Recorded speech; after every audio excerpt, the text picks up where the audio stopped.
¿qué tal? ¿Cómo están? Que Dios les bendiga. Estamos avanzando en nuestro devocional diario y el día de hoy vamos a estar hablando sobre el incensario, otro de los implementos que debía tener el tabernáculo en el tiempo de Moisés.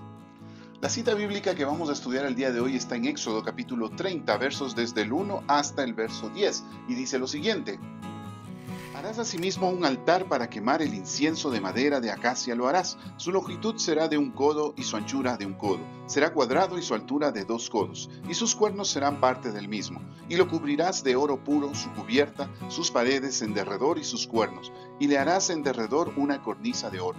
Le harás también 2 anillos de oro debajo de su cornisa, a sus 2 esquinas a ambos lados suyos, para meter las varas con que será llevado.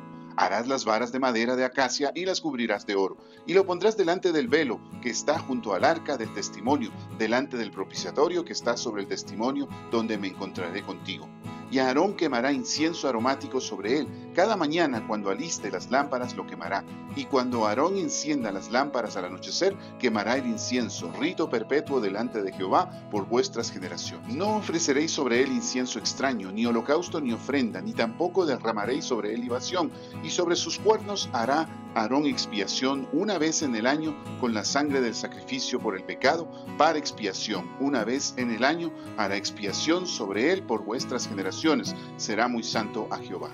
En esta porción encontramos las instrucciones de cómo debe ser fabricado lo que va a ser el incensario para el tabernáculo, para el lugar santo. Y pues básicamente es una pequeña caja de 45 centímetros por lado y de 90 centímetros de alto.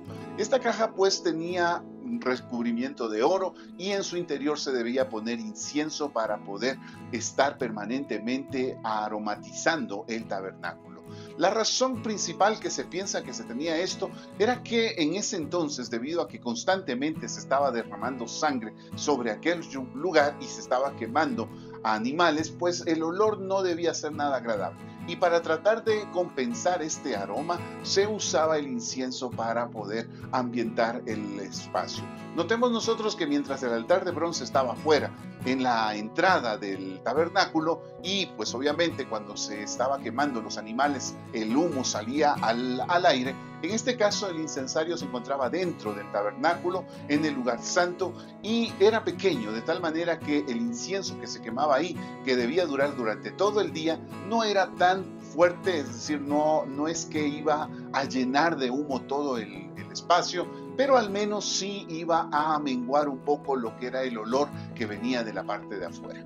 De esa manera, pues, si tú entrabas en este lugar santo, seguramente verías una pequeña nube de humo que estaba siempre presente en ese lugar. Y el aroma también cambiaba en relación con lo que se podía ver o percibir en la parte de afuera.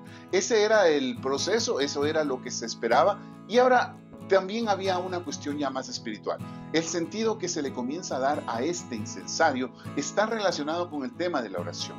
Eso lo podemos ver Salmo 141 en el verso 2, donde dice lo siguiente: suba mi oración delante de ti como el incienso.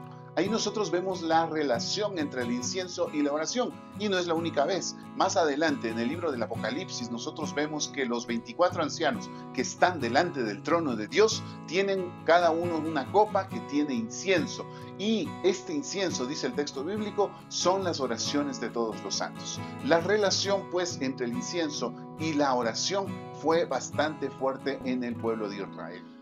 Hay una cosa más que dice el texto y que nosotros queremos usarla para poder ya ir a nuestra reflexión personal, a lo que Dios nos quiere decir en el día de hoy a cada uno de nosotros con esta porción. Al final del texto que habla sobre el incensario dice: no pondrás incienso ajeno, incienso extraño en mi altar. Y pues sabemos que más adelante los hijos de Aarón morirán debido a que pusieron un incienso extraño. ¿Qué era un incienso extraño? Era cuando se traía una desproporción en las especies que se debía poner. En el libro de Levítico se establece cuáles son las proporciones exactas de cada uno de las especies que se debían poner para este incensario. Y otra manera era si es que se ponía una especie que no había sido establecida por Dios. Eso era también sancionado en este caso. ¿Qué nos dice a nosotros hoy en el presente? Que nosotros también debemos cuidar de que nuestras oraciones no estén desproporcionadas en lo que son sus elementos, y que también no traigamos al altar de nuestro corazón un incienso que no es el que Dios ha demandado. ¿Qué significa esto? Las proporciones que debe tener nuestra oración, Jesucristo nos la dio en el Padre Nuestro. Ahí nosotros vemos que cada oración debería tener primeramente un reconocimiento de la grandeza y majestad de Dios. Además de eso, nosotros vemos que se tiene que empezar reconociendo que la voluntad de Dios es lo que se debe hacer en nuestras vidas. Luego vemos que se pide por las necesidades que tenemos como hijos de Dios. El pan nuestro de cada día, dánoslo hoy. Está hablando de la necesidad que tiene cada creyente respecto de las cosas materiales. Luego de eso vemos que se hace una petición con respecto a los pecados, perdón por nuestros pecados y ayuda para ser librado de toda acechanza o toda tentación que podamos tener que enfrentar. Y finaliza exaltando a Dios por su grandeza y por su amor.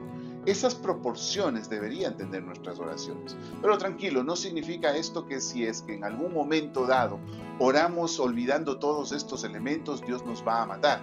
No es eso lo que estamos diciendo.